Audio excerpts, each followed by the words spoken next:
هابت ناو. لو مني بتستفيد خليك لقناتي مفيد واشترك وهيوصلك مني كل جديد. هابت ناو تطبيق محمله مليون مستخدم، يستخدم عشان تعمل المهام بتاعتك اليومية وتسجلها ويفكرك بالمهام اللي عندك، وكمان يعمل لك عادات يومية. دكاترة علم النفس اكتشفوا ان العادة عشان تبقى عادة وتتعود عليها وتعملها بمنتهى البساطة من غير اي تعب ولا مجهود ولا انك تبقى عاتل همها، محتاج ان انت تكررها 21 يوم. بعد ال21 يوم خلاص بتتعود عليها.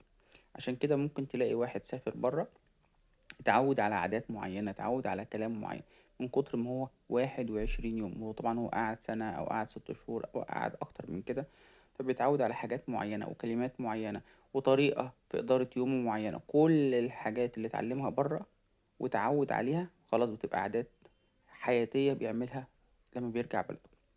طبعا كمان تطبيق هابت ناو هيساعدك ان انت تعمل عادات جديدة في حياتك، تبطل عادات سيئة في حياتك. يعني مثلا تبطل السجاير، يعني مثلا تلعب رياضة، تروح الجيم، تنام بدري. حاجات كتيرة ممكن تعملها لو لقيت حد يذكرك ويفكرك ويحفزك. التطبيق دوت مميز جدا في كل حاجة، تقويم ومهام وعادات. بس عيبه الوحيد ان هو باللغة الانجليزية، مفيش لغة عربية. لكن غير كده هو حجمه صغير وتقييماته عالية جدا جدا، وتطبيق ممتاز. لو ما كنتش تعرفه قبل كده وأول مرة تعرفه من خلال قناتي، شير ولايك وسبسكرايب. لينك التطبيق هسيبهولك في الديسكريبشن.